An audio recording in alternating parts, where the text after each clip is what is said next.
hypocrisy is like next level.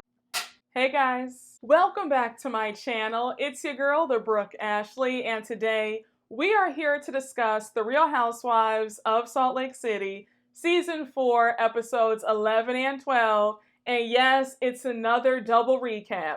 Now, let me quickly say, I can't wait for this reunion. I saw all the mess with how Monica got first chair next to Andy. I'm not surprised because while I don't really like Monica, I don't like her personality, I think that she does way too much, I also feel like she has brought a lot of stuff to this franchise. She's given us a lot of storylines, and she is at the center of a lot of the drama this season, so I'm really not surprised that she got first chair next to Andy. But I already know that it's a hot mess with this lawsuit that she's in with Heather, so I just can't wait. I will be tuned in, all right?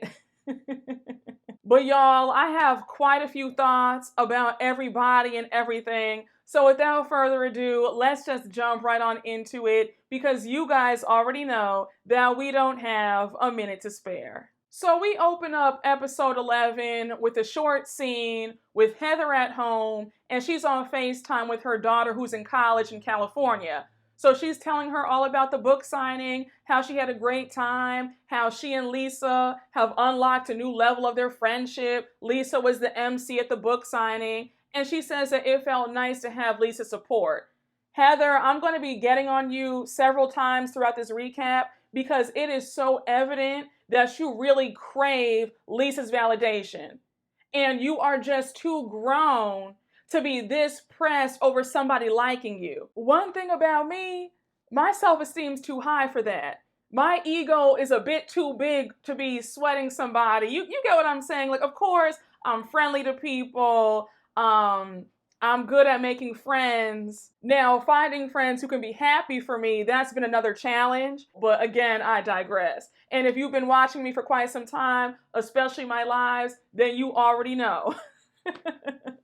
But Heather, you have got to stop being so thirsty for Lisa. It's exhausting to watch.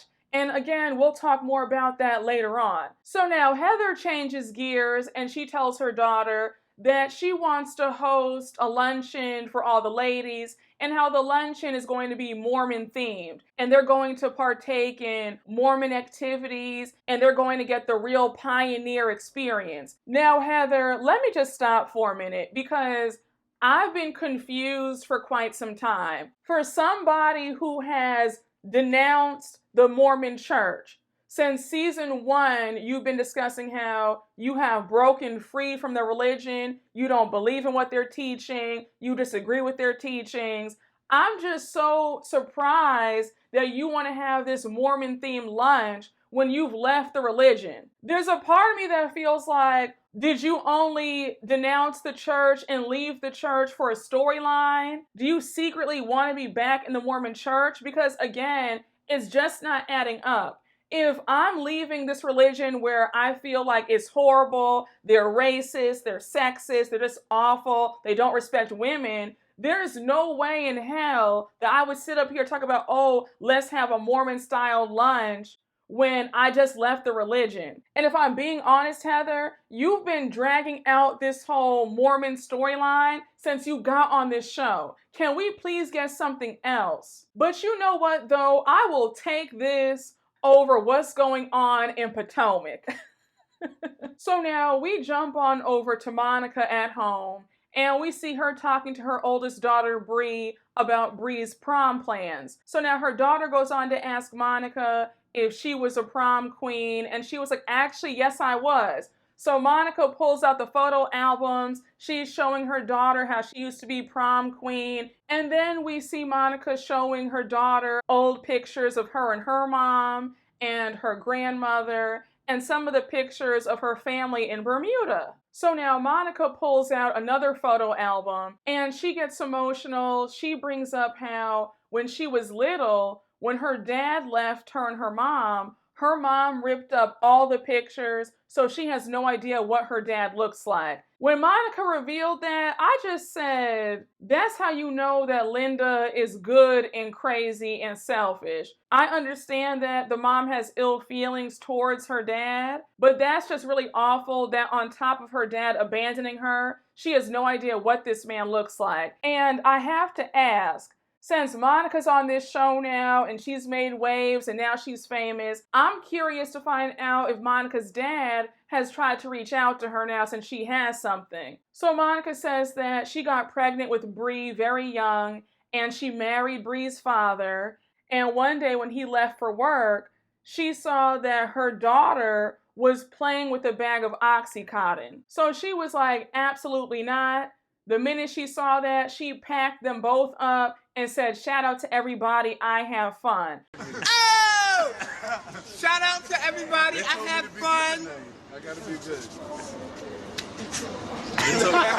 I said, I know that's right. So Monica goes on to add that she started dating Mike at this time when Bree was just 1, and how Bree has always looked at Mike as her dad. And we all know that Mike is her latest ex-husband who she cheated on with her brother-in-law, okay? Now, I don't know if it was just me, but I felt like her daughter felt uncomfortable and didn't really want to talk about it because the way her daughter kind of brushed the whole conversation off, and I just said, sometimes people try to have these moments on reality TV and the kid does not want to talk about it, and understandably so. Because some things are too personal or too emotional and you don't always feel like talking about it, especially on a national stage. But I'm glad that Monica wants her daughter to know that she's not trying to hide her biological father from her and that she does want her to know who he is. But let me just say this, Monica has so much going on in her life.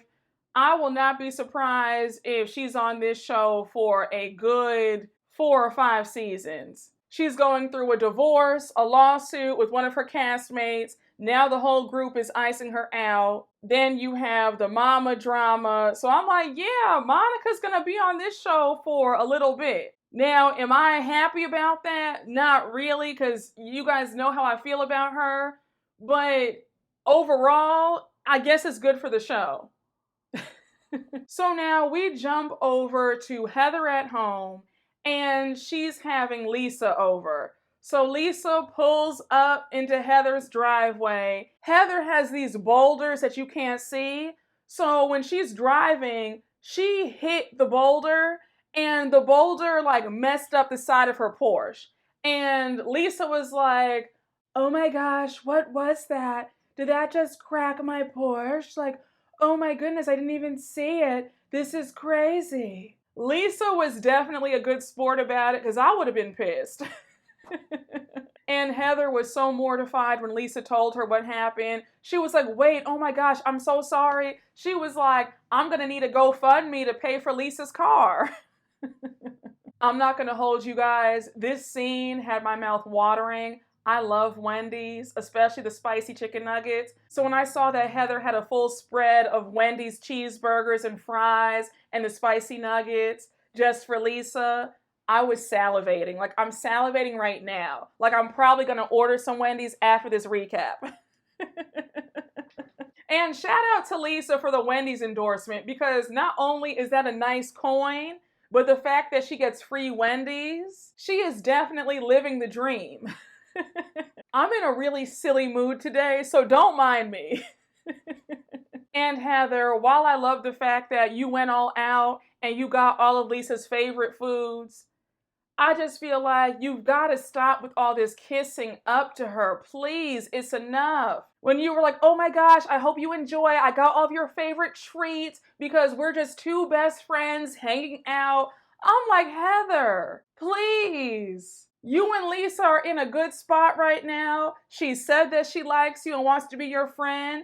Just rest, honey. Relax. Lisa's not going anywhere for the time being.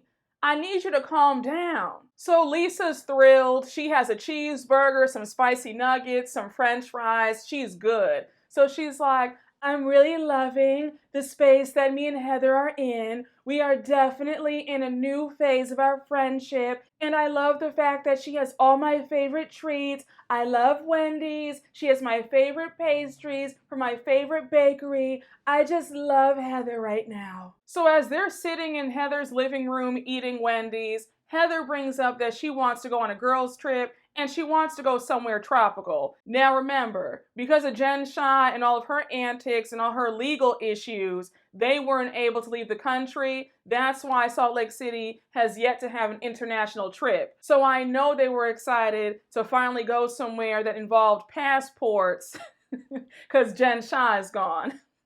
And may I just say, Jen Shah really brought this show down because honestly, what did she really bring? The temper tantrums were very embarrassing to watch. She wasn't that interesting. The only thing that made her interesting was her legal case and finding out that she was this worldwide scammer. But other than that, all she gave us was what? All these fake assistants, a borrowed Porsche, a rented chalet, and borrowed fashions that she had to give back to Neiman's. She really did not give us much. So Heather says, now look, I did go out with Monica last night. We had some drinks, we have fun, and we both discussed going to Bermuda because she still has family in Bermuda. She used to always go when she was little, and we think that it would be fun if we all went to Bermuda for the girls' trip. So Lisa's just kind of like, okay, girl, I mean, I guess, because we all know that Lisa cannot stand Monica. And the same with Monica when it comes to Lisa. So now we see the flashback of when Heather and Monica went out drinking. And we see Heather saying that she wants everybody on this trip, including Lisa. And in order for this trip to happen, she wants Monica to apologize to Lisa. So we see Monica saying that that's fine. She has no issues apologizing to Lisa. And I said, I'm sure you don't have a problem with it because you want to go on this free 5-star vacation that Bravo's paying for. Now, Heather, here's where I want to pause and just quickly get you together. Because for you to say that Monica needs to apologize to Lisa, it shows that you really want to be in tight with Lisa. Lisa and Monica have both tried each other. They're both at fault. I don't think that either one of them are victims. So Heather's saying, well, Monica, you need to apologize to Lisa. It's more like they both need to apologize to each other. And again, I'm just being fair. I'm calling it like I see it because I don't look at Lisa as she's just so innocent because she's not.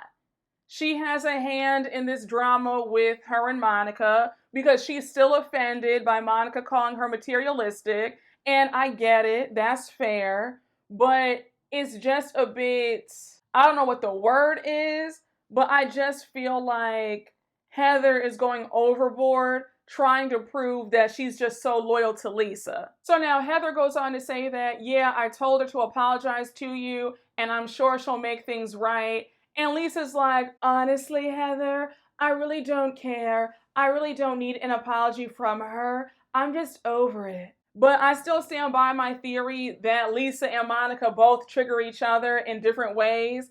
And I still feel like Monica is a bit jealous. I just do, y'all. I really do. Because everybody on this cast can be referred to as materialistic. I don't know why Lisa gets it so heavy. Because they all like nice things. They are all dripped in designer. I feel like if anybody's materialistic, that's definitely Mary Cosby. Because Mary is very label conscious. And she lets you know that. So I just feel like it just feels like jealousy to call Lisa a snob and materialistic and X, Y, and Z because they're all dripped in designer. Again, just my theory. I'm sticking to it, but that's where I stand on the matter. That Lisa and Monica are both at fault. They both trigger each other, and I'm actually over their beef. When we jump to this next scene with Whitney and Angie meeting up for lunch, and they start talking about their marital issues, I'm not going to hold y'all. I don't have too much to say about this, but we see Angie tell Whitney how her and Sean finally had a date night with just them for the first time in 2 years a few nights ago, and how the date night pretty much consisted of them getting emotional because they don't spend time with each other, and how it's been really hard. So Whitney says that she's been dealing with the same thing too. Her and Justin used to always be in sync, and now it's like they're on 2 different pages. She says that when they first got married, she used to have a home-cooked meal for him, all nice and ready. She had lingerie underneath her clothes, and now it's a completely different story. She goes on to add that she's now figuring herself out, and now there's a void since Justin went back to work. Now, Whitney, I feel like you are one of the only women that I have ever seen and met that is sitting up there complaining about their man getting a good job. Because I can assure you, I think things would be a lot worse in your house if you were the breadwinner and Justin were still on that couch not working. Because a broke man is a very unhappy man. So I'm just tired of you complaining about how Justin's busy and he's back to work. Honey, nobody wants to hear that. You need to be thanking God that he found another job. And honestly, I won't be surprised if Whitney and Justin are the next Housewives couple to get divorced. Because I also thought it was funny when she told Angie that her and Justin had gone away for their anniversary, and they looked at each other in the eyes, and Justin asked her, did she still want to be married? And she said, well, I don't know, do you? And I just said again, it just feels like Whitney wants to be out in these streets, and she's tired of this man that she met 14 years ago. He was cute for then, but she's like, you know what? I'm famous now. Like, I'm really that girl. I could do better. That's the vibe that I'm getting. I could be wrong, but there's a part of me that thinks that I'm right in my assessment. So now it's the day of Heather's Pioneer Lunch, and it was really cute because she rented out this farm and everything was set up so nicely. The table looked beautiful. There was a full bar. So we see Heather arrive first. She is so excited. She can't wait. She sees the costumes there. She had these bonnets and aprons for all them to try on. And she's like, I already know that they're going to freak out when they see that they have to dress up, but it's going to be fun. So we see Meredith and Lisa pull up. And when I tell y'all, I was actually surprised that Lisa and Meredith were good sports and they actually put the aprons and the bonnets on. Because we know how they both are. They care about their looks, especially Lisa. Lisa does not play that, okay? So I was actually shocked to see Lisa be a good sport. But Heather had me screaming at one point because she was like, oh, Lisa, these are our roots. And Lisa was like, these are not our roots. Like, they're not my roots. My roots, I don't come from folks wearing aprons and bonnets. She said her folks come from Tom Ford and Chanel and Gucci. Bling, bling, bling. Bitches is mad. When Whitney got there, her reaction to the bonnets and the aprons had me screaming. She was like, no, Heather, you left the Mormon church, so why do you want to take us back to the Mormon church? And I said, now, Whitney, you and I are right here about that because I'm also confused why we're going back to Mormon roots when Heather left the Mormon church and the whole religion entirely. But like I said, it seems like deep down inside, Heather wants to be back in the fold because it's just not clicking to me why you want to have a Mormon-themed lunch when you're out of the church. So now we see Monica and Angie K arrive. Of course, it's a bit of tension between Monica and Lisa. Monica's actually being pleasant. She's like, hey, Lisa. And Lisa ignores her. I just said, now, Lisa, you could have said hi. It wasn't going to kill you to say hello and to just be cordial. Like, the beef between you and Monica, it isn't that bad where you can't say hi now. And mind you, this is coming from somebody who will hold a grudge and not speak. If I'm saying that it's not that deep and you could have talked to her, then you know that you're being petty. So now the ladies start playing Pioneer games. They have to churn butter for 6 minutes. When I tell you that Meredith was really into it, because the way she would not stop shaking that mason jar to churn her butter. So now Heather brings them to their next activity where they're going to make these cute little pioneer dolls. So now they're finished making their dolls, and now they all go around to show off their dolls' names and what they look like. So Meredith says that her doll's name is Pink Pioneer and she wears jewelry. Lisa shows off her doll and she says that her doll's name is Trina the Trekker. Heather says that her doll's name is Eunice and she's a good time girl.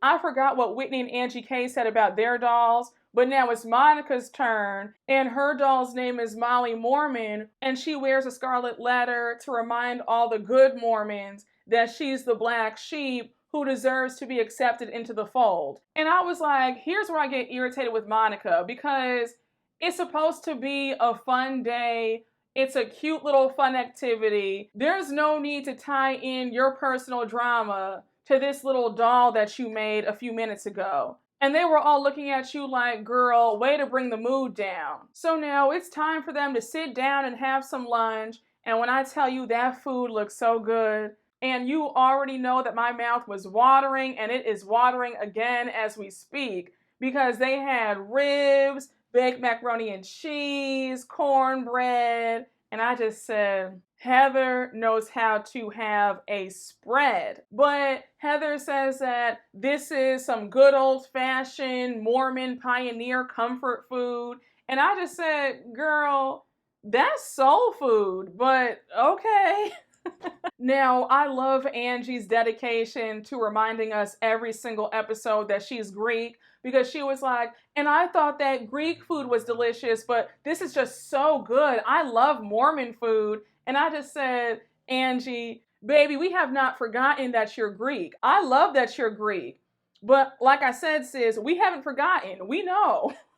So they're all having a nice lunch until Heather brings up the next game. She says, let's play a game called Who Would You Kick Off Your Wagon? So she says, Lisa, why don't you go first? Now, Heather, you already know that Lisa only has one issue with one person in this group. And you guys are having a nice day. Why do you want to bring the whole vibe down? You already know who Lisa's going to say she wants to kick off.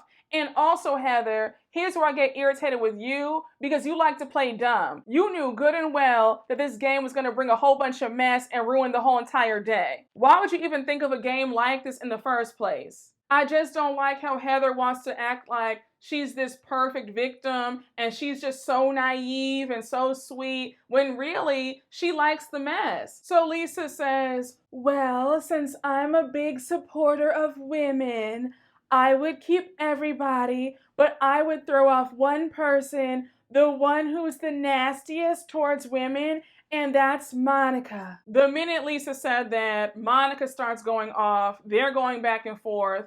Now you have Monica imitating Lisa's voice. Lisa's like, I love how you love my voice so much that you're always trying to imitate it. So now Monica claps back and says that she actually hates Lisa's voice and she doesn't even believe that that's Lisa's real voice. Now, Monica, I always feel like your reads are a bit juvenile. I just feel like it's a bit immature for you to say, well, I don't think that that's your real voice. Honey, I get winded every time I imitate Lisa Barlow. So I can only imagine how she feels talking like that 24/7. I highly doubt that Lisa is faking that voice. And this is why I feel like Lisa has you pressed. It just feels like underneath all this pain and anger that you have towards Lisa, it's really because you want to be her friend. And I feel like what happened at the end of this episode and in episode 12 really backs up my theory. So Lisa continues on with how nasty Monica is,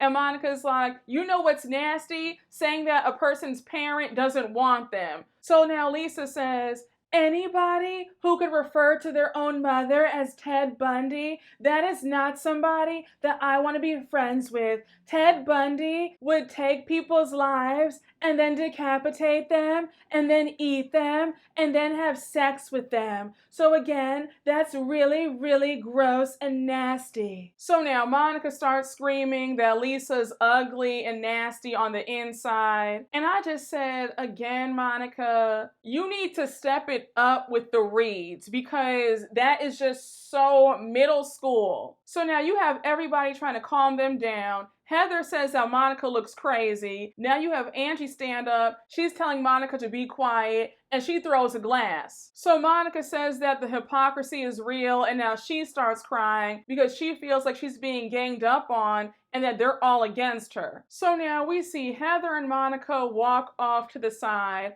and Heather's like, what's going on? Why are you crying? So Monica's like, are you serious right now? Did you not see what just happened? She came for me. So now Heather's like, well, no, that's not really true. You guys both came for each other. It was tit for tat. So Monica reiterates that Lisa came for her, and Heather's like, that's not the case. It was just a game. Now, Heather, you're not being honest because you knew good and well that this game would stir up drama and mess, and that's exactly what happened.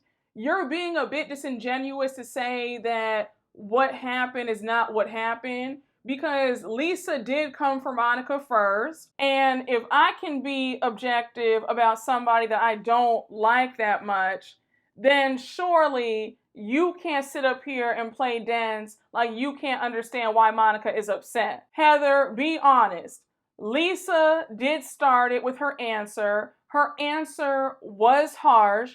Anybody would have been upset, and you really can't be surprised as to why Monica got so heated because it's like, really? Like, you want to say that I don't like women and I'm just nasty? Obviously, knowing that they have this rocky history between them, that's going to set her off. Now, yes, is Monica a bit harsh when she argues? Yes.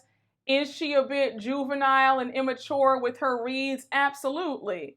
Does she do a bit much when she's provoked? Yes, she does. But we're not going to sit up here and deny it like Lisa did not start with her first by saying her answer. And honestly, Heather, you deserve the blame for playing this stupid game in the first place. If I'm being really honest, it's actually your fault, sis, because you already knew that this game would bring all this drama. So now we see Lisa walk over to Monica and Heather, and she says, look, Monica, it shouldn't be all this drama between us. We didn't start off like this. I'm sorry for whatever I said about you and your mom. That wasn't my intention. I'm sorry. She goes on to add that Heather planned such a nice day for them and it's not fair for the day to be ruined. So she has no issue apologizing and being the bigger person. And now we have Monica apologizing for calling Lisa ugly. So now they all go back to the table to sit down. And Heather makes the announcement about them going to Bermuda. And at this point, Monica has checked out. So she's not even talking. Heather's like, hey, Monica, I need you. Make this announcement with me. Like, just say it. And Monica's like, you know what? I'm over it. Like,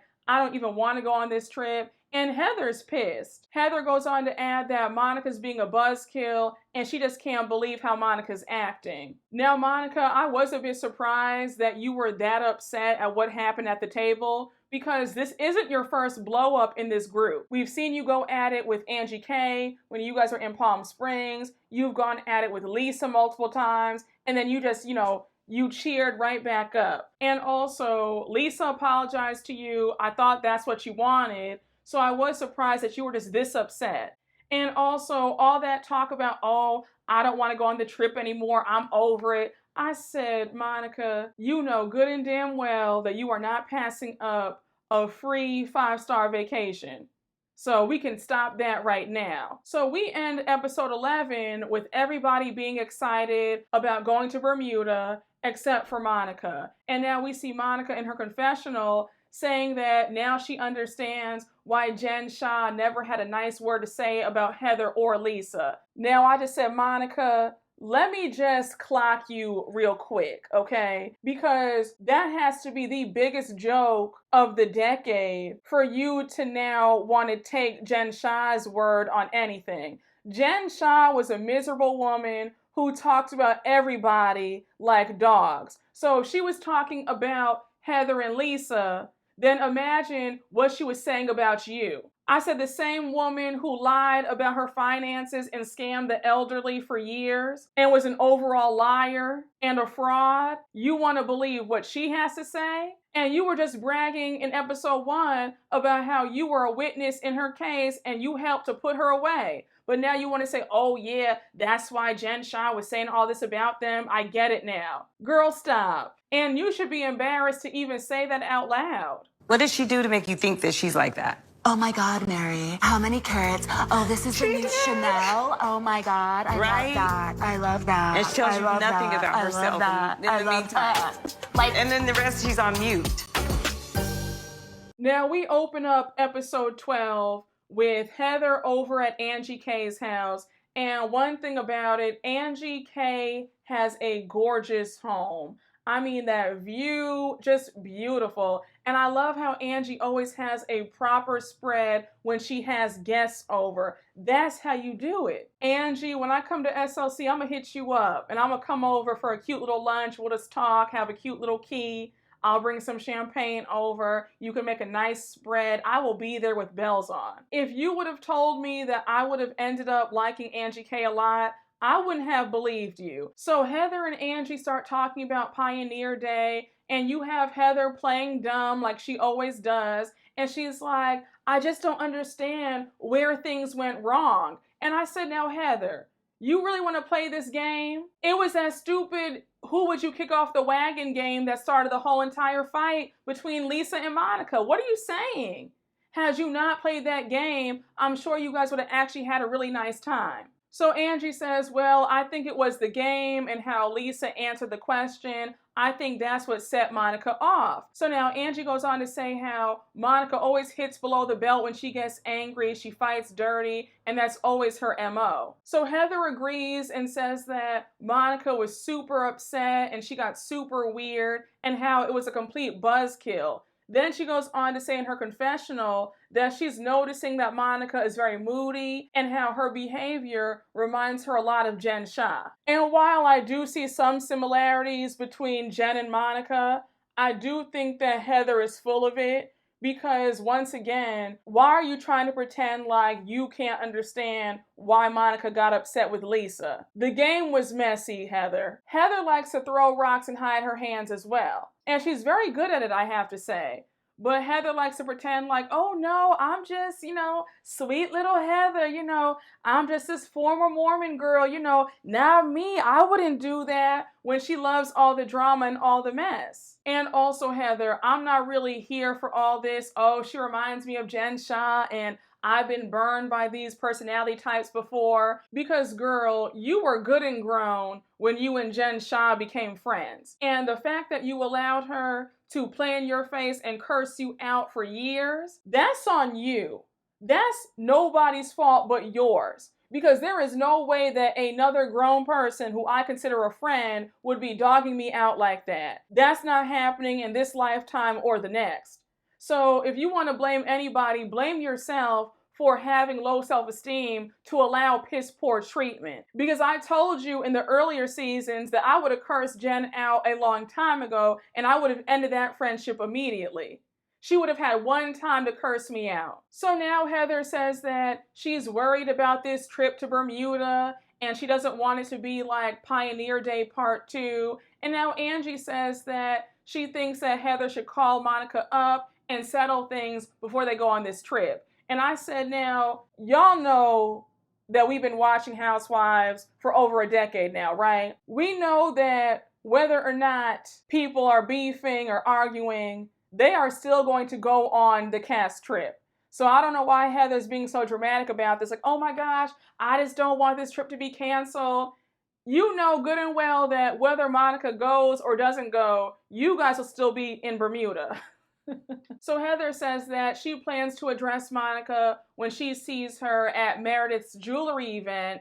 And now Angie brings up how she wasn't invited to that. And may I just say this, but Angie looked a little bit sad when she brought up how she wasn't invited to Meredith's jewelry event. I just felt like, damn, that has to suck. And a quick side note, when I talk about petty drama This is the petty drama that I want to see. I like the fact that while Angie and Meredith don't get along, the beef isn't toxic where they can't be around each other or they can't be civil to each other. Versus on Potomac, where the women actually hate each other and want to destroy each other, and it's just not fun to watch. Like, those ladies can't even be in the same room together. But with Meredith and Angie, they can at least be polite and cordial, and I appreciate that. Give me beef like that, where it's petty, but it's not over the top and crazy, where folks want to actually claw each other's eyes out at the sight of them. Again, Potomac, you guys need a complete revamp, and you guys need to be taking notes from SLC because these girls are doing it the correct way. Now we jump on over to Whitney and Justin. I think they were coming back from therapy. They were talking about their therapy session. Whitney's asking Justin if she thinks that therapy helps. Justin says that he thinks that therapy can be hard, but it does help. But he actually prefers talking to their friends about marital issues versus a therapist. So now their conversation takes a hard turn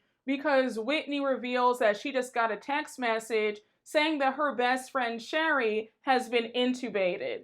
Now we find out that Whitney has been best friends with Sherry since she was 23. She's always come to her events. They're super close.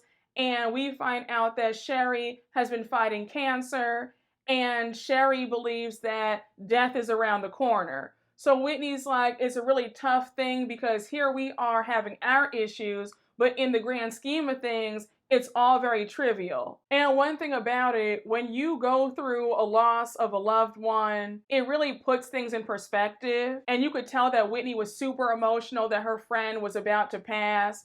And her just realizing, like, at the end of the day, what we're arguing about, it really doesn't matter. And my thoughts and prayers really go out to Whitney because we do see in the next scene when she's by herself that her friend Sherry did pass away. And I really felt bad. I definitely got choked up during that scene. I can only imagine how Whitney feels that her best friend lost her battle to cancer. Again, Whitney, my thoughts and prayers go out to you and your family and Sherry's family as well. So now we jump over to Meredith and Lisa having lunch, and I thought this conversation was interesting on so many levels. So Meredith starts asking Lisa if her and Monica found peace the other day at Heather's Pioneer Lunch, and Lisa's like, yeah, I guess. You know, I apologized to her. We're good.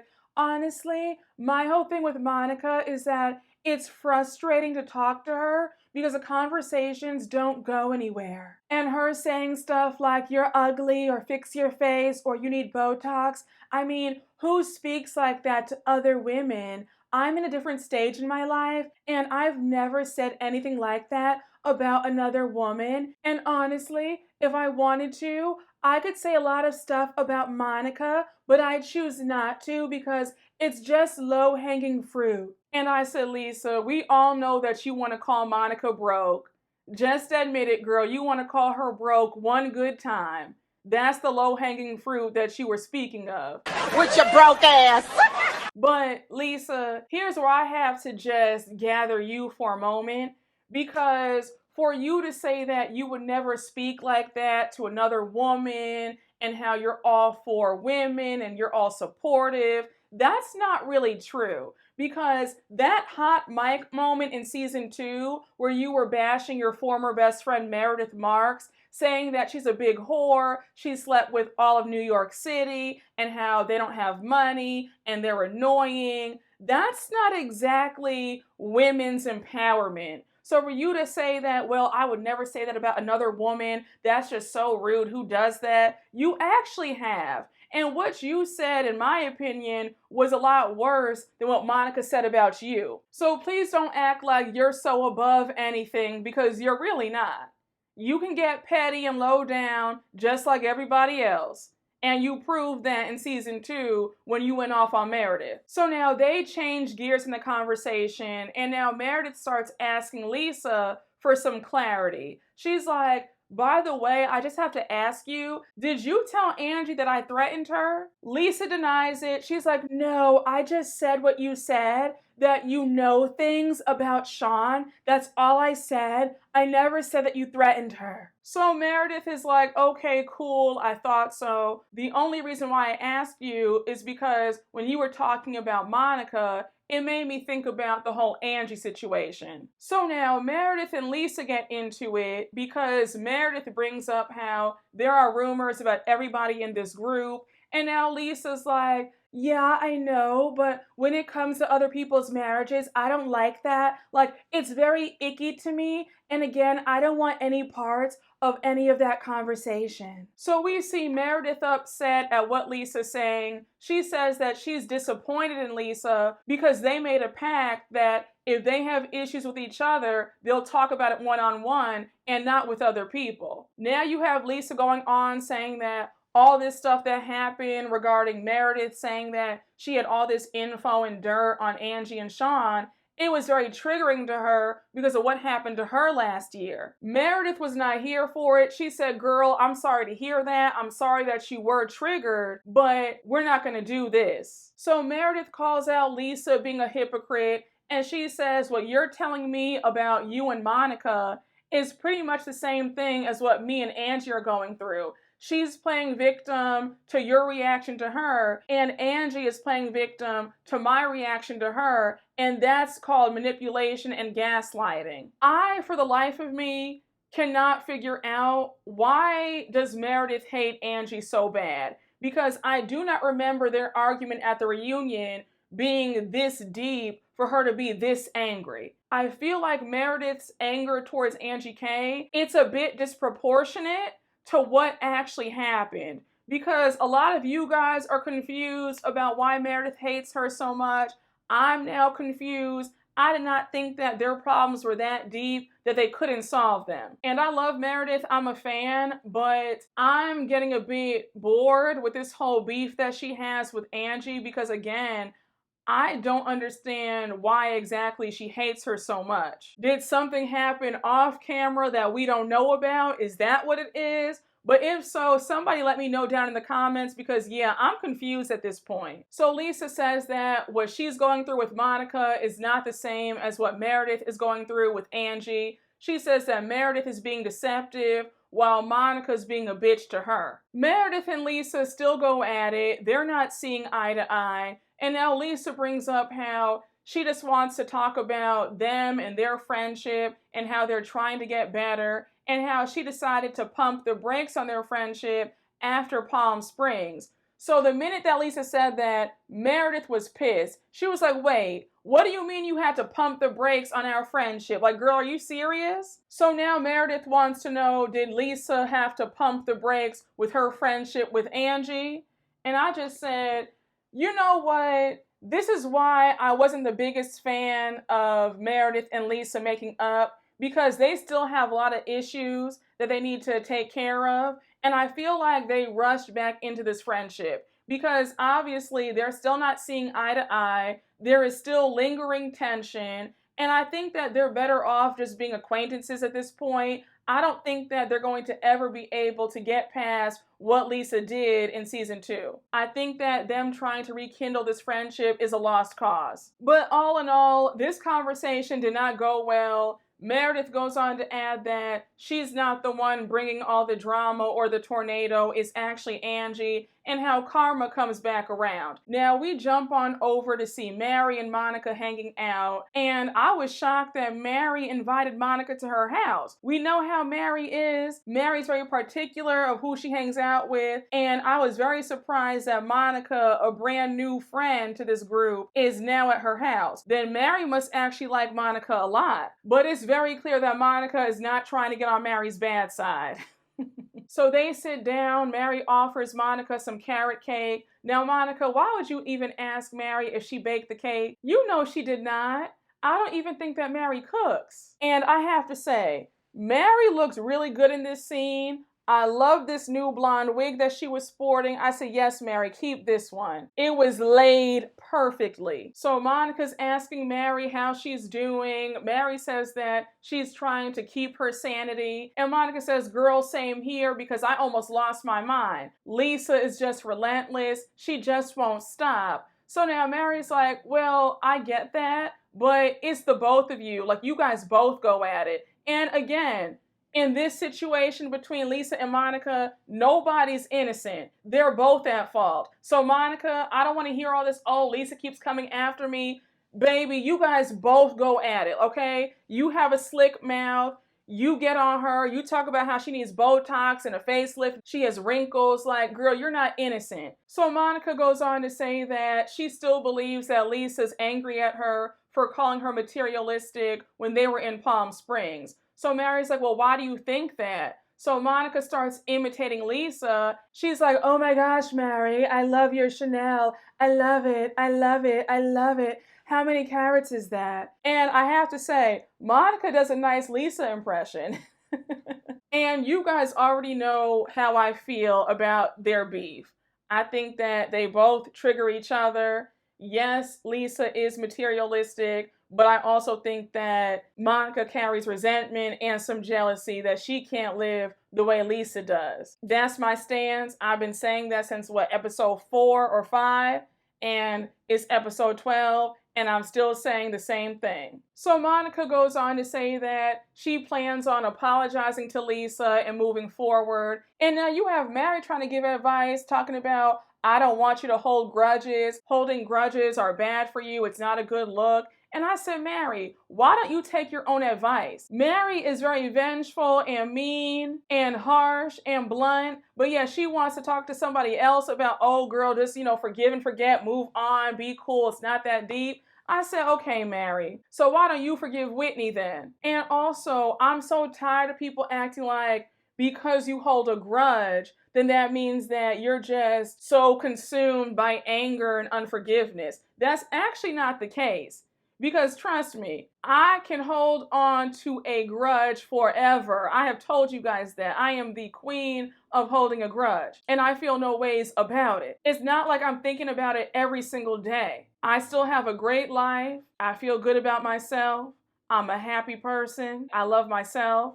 So I feel like that whole lie about if you hold grudges, it's going to eat away at you and you're going to be miserable. That's not the case for me. I'm holding grudges and sleeping just fine.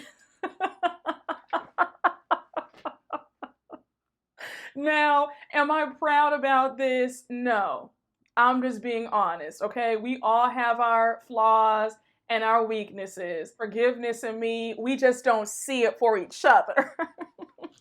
But again, if you're a praying person, throw a prayer up for me because I do want to get better with that. I don't want to always be a grudge holder. But I think that folks need to stop being so dramatic about how holding a grudge rots you from the inside and all this stuff, because personally, I'm just fine. But then again, when you sit in dysfunction for a long time, then you become immune to it, all right? So if you are a forgiving person, pray for me that I can also be forgiving.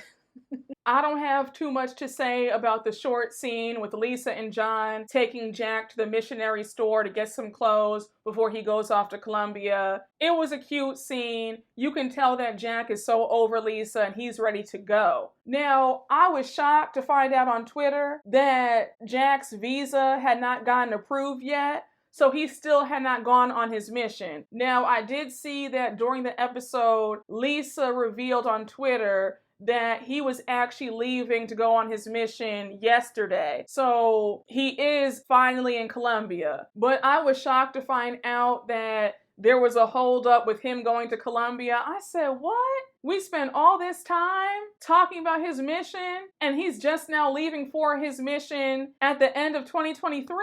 I said, my goodness. Now we cut to a short scene with Heather and Monica meeting up for drinks and they're discussing what happened at Pioneer Day. So Heather's like, can we talk about what happened? Because I felt really bad. So Monica says that that lunch was super triggering for her. And Heather says, well, I understand that, but if you're going to dish it out, then you have to take it. And Heather's correct.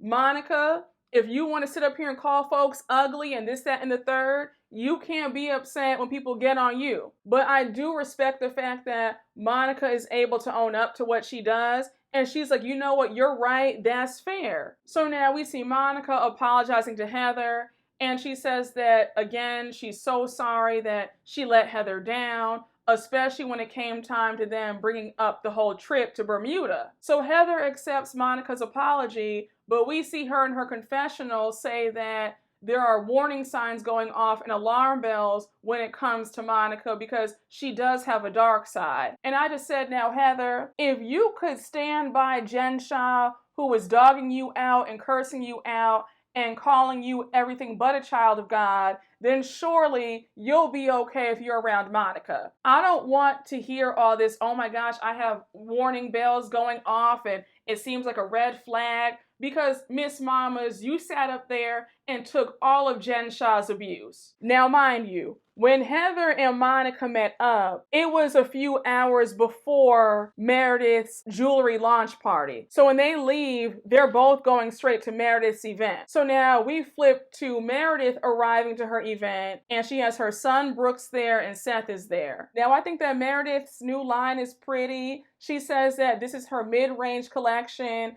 I think the pieces are between $50 and $500. Meredith, you will definitely make a killing if you bring your plated jewelry to BravoCon next year. If you have it up in your booth at the bazaar, you'll make a lot, okay? That line will be wrapped. Heather and Monica arrive first. They're excited. Now we see Lisa come through. I gotta say, one thing about Lisa, Lisa can dress. That black suit, I said, come through. I thought Whitney looked great. The dress looked so good on her. It was clear that Whitney was really sad. She wasn't her usual bubbly self. And she says that she wanted to go and support Meredith because her friend Sherry came to her jewelry line the week before she passed away. And if her friend could do it, then surely she could do it. And I thought that was really sweet when her and Meredith shared that moment. And she was like, hey, Meredith, I'm a bit sad right now because my friend passed away.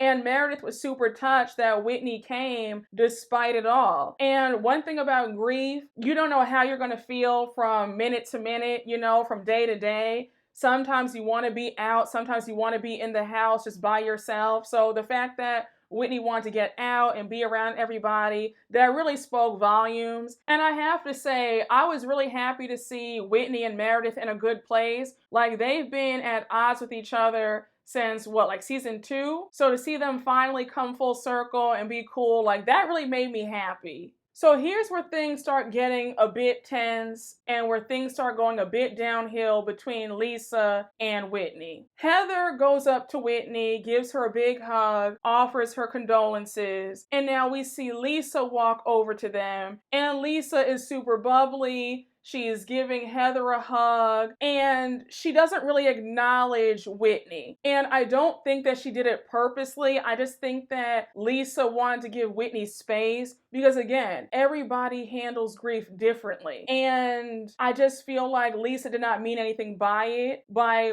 her giving Heather a hug first. But Whitney's feelings are hurt, and she says that she feels insulted at the fact that Lisa's not even acknowledging her when Lisa was the first person that she called and told about her friend Sherry passing away. So now we see Meredith get up on stage and give her speech, and now everybody's just, you know, walking around looking at the jewelry. And at one point we see Whitney, Monica, and Lisa all looking at the jewelry together. Whitney feels uncomfortable. She walks away. And now Monica says, hey, Lisa, can we just talk? So Lisa's like, sure, what's up? And now Monica says, Lisa, I didn't want to get off on the wrong foot with you. I actually wanted to get to know you. I apologize for what I said. I fight dirty. I actually admire you, and I think that you're a great mom. I was screaming because Lisa was like, wait, you're a really great apologizer? Can you keep going?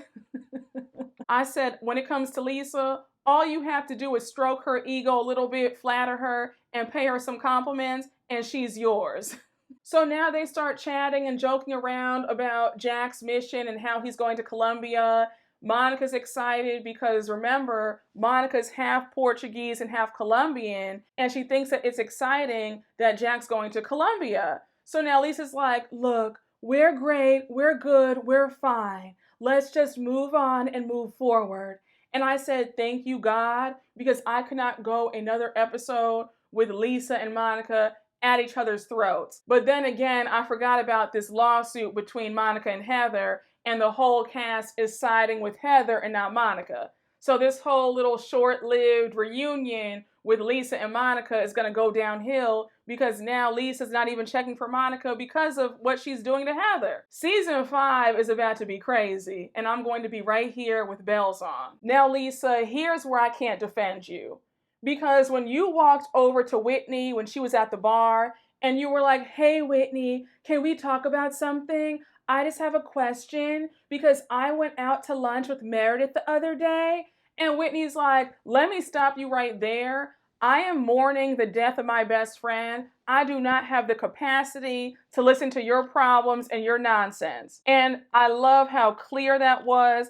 I love how Whitney was setting a boundary because you cannot emotionally dump on people 24/7. You just can't, especially not when somebody's grieving the death of a loved one. And Lisa, I was surprised that you would even do that, knowing that she just lost her best friend a day ago. Why would you even come to Whitney talking about your problems with Meredith? That's very self-centered of you, and I'm sorry, sis, I can't defend that. So now we see Monica pull everybody over to the side, and she has gifts for all of them. She has Portuguese pastries for them and some rum from Bermuda, and she says that she's so excited for the trip and she can't wait. I thought the gifts were a really cute idea. Monica, you get 5 points from me. I loved it. And I love some rum too, so I said, girl, I love all of it. So here's where things really go left, and we end this episode on a really bad note. So Lisa walks right back up to Whitney, and she's like, are you okay? And Whitney's like, you know what, Lisa? It really hurts my feelings when you walk right past me to give Heather a hug and don't even acknowledge that my best friend just died. And Whitney won't let it go. She keeps saying, I need you to acknowledge that I lost my best friend. So now Lisa's like, I can't keep up with everybody, Whitney. I'm not perfect. And when I tell you, Whitney was not here for any of Lisa's excuses or responses. Mama had enough. So Whitney's like, the fact that I reached out to you first and you don't even have the decency to come up to me, you're going to give Heather a gift and not acknowledge me. So now Lisa's like, again, Whitney, I'm not perfect. I'm sorry. It wasn't for a lack of concern. Again, I didn't mean anything by it. I love you. You know, you're my friend. I'm not perfect. So Whitney continues on, and when I tell you, she was low-key ripping Lisa a new asshole. She was like, you know what your problem is? You have a lack of self-awareness. It's always about you. So Lisa's like, I'm not a bad person. That's not true. I am not self-centered. No, don't do that. I sent you flowers earlier today, Whitney. I acknowledged your pain. I acknowledged what happened. So now Lisa states that the reason why she didn't want to say anything in public because she wasn't trying to make Whitney upset, especially since they're at a public event and everybody processes grief differently. And listen, that's a valid excuse because again, grief does hit everybody in a different way. Some people like to be consoled and hugged and they like for people to say, oh, how are you? Other people are distant. They don't want anybody around them. And those are both valid feelings and emotions and reactions. Everybody's different. So I can understand that Lisa didn't know what to do or what to say because she was thinking, well, maybe if I bring it up, maybe Whitney will be upset with me and she doesn't want to talk about it. And again, that's fair. So I'm not going to put all this blame on Lisa because it is tough to navigate when somebody is grieving a loved one. If you've been following me for quite some time, you guys remember when I lost my dad 2 years ago.